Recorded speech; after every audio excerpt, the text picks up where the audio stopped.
అచ్చా, ఓం శాంతి.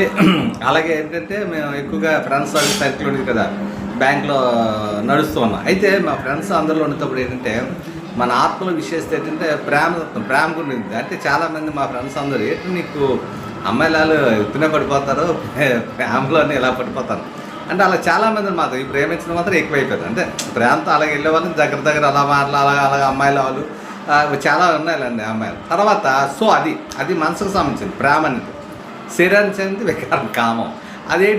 అదేంటంటే మరి ఇంకా అలాగే అనమాట. అప్పుడు బ్యాంకుల ఆటల్లో వచ్చేటప్పటికి అదొక దీనిగా ఉండేది. మరి అన్నీ మనకు అందరికీ తెలిసిందే. అదేంటంటే అది ఎక్కువగా తీవ్రంగా అయిపోతుంది. అప్పుడు అయిపోయేటప్పుడు ఇంక నేను దీంట్లో ఒక నిర్ణయం తీసుకున్నాను. దీని నుంచి ఎలాగైనా తప్పించుకోవాలి, ఎలా చేయాలి అని ఆలోచనలు ఏంటంటే అయ్యప్ప స్వామి మాల వేసేద్దాం, ఇదేదో నియమంగా ఉంది, నియమంతో ఉండొచ్చని ఒక 6 నెలలు ఎంతో మాల వేసేదని చుట్టుపక్కల ఉన్నారులేండి కొంతమంది.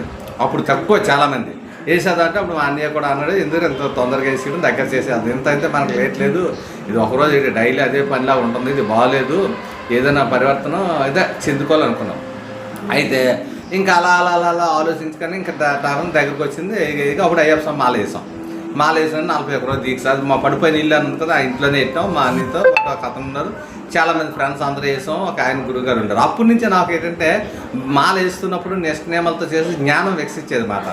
అయితే అలాగలాగా మా గురుస్వామి ఏంటి గురుస్వామి మీరు ఎలా మాట్లాడుతున్నారు, అలాగా జ్ఞానంతో కాదు, ఇలాగా మనం దేవుళ్ళు తెలుసుకోవాలి కదా, అలా భక్తి చేస్తారో బాగుందన్నమాట దీక్ష అంతా. అప్పుడు ఏంటంటే నేను చేతిలోని ఇలాగా ఆరతి వెలిగించేసుకొని, అంటే మామూలుగా వెలిగించేసుకొని ఆరతి ఇలా తిప్పిస్తాం అన్నమాట. ఈ ఆరతి ఎప్పుడైతే తిప్పిస్తాం చెయ్యి అంతా బొబ్బులు అయిపోయింది, కాలిపోయింది, అది తిన్నాం కదా ఇబ్బంది అయిపోయింది. దీక్ష కూడా బాగా సాగింది, అన్నీ సాగింది. ఎంత దీక్ష చేసినా నా నేచర్ ఒకటి ఉంటుంది అన్నమాట. అది మాత్రం అవదు. ఇదంతా ఇది తిన్న తర్వాత దీని తర్వాత వస్తుంది అన్నమాట. నువ్వు నెలలో ఉన్న జరగవలసిన నెట్వర్క్ నడుస్తూనే ఉంటుంది అన్నమాట. అప్పుడు చూసాం అన్నమాట. అంటే అంత బ్రహ్మచారంగా ఉన్న ఈ దీక్షలు అప్పుడు మంచి దీంట్లో ఉంటాం. అందులో ఆల్రెడీ దాని పాత్ర ఎక్కువ నడుస్తుంది. ఆలోచన ముందు ఏంటంటే మనిషికి ఏదైనా ఆలోచన వస్తేనే కర్మ జరుగుతుంది. ఆలోచన రాలేనంత వరకు ఏ కర్మ జరగదు. అయితే అది ఆలోచనలో ప్రవేశించి ఆలోచనలు క్రియేటివ్ చేసేస్తుంది. సో ఈ విధంగా ఇంకేంటంటే అప్పుడు ఇంక మాల బయలుదేరి దీక్ష అయిపోయింది. దీక్ష అయిపోయిన తర్వాత అక్కడి నుంచి మేము ఏంటంటే అదే కేరళ వెళ్ళాము. అక్కడి నుంచి వెళ్ళి పైనకి టెంపుల్కి వెళ్ళాం, ముడి కట్టుకున్నాం, తిరగేసి అన్నీ వస్తున్నాం.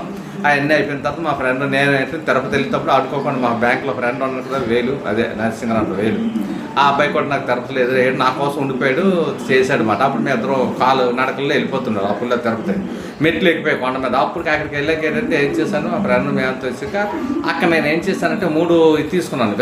విష్ణుమూర్తి విశ్వరూపం ఒకటి, తర్వాత వచ్చి మన క్రిస్టియన్స్ చర్చిది ఒకటి, తర్వాత ముస్లిమ్స్ వంద మసీద్ ఒకటి. ఈ 3 ఇంటికి తీసుకొచ్చేసి ఒక రూమ్లో పెట్టి కొవ్వొత్తు, క్యాండిల్స్, తర్వాత దీపాలు,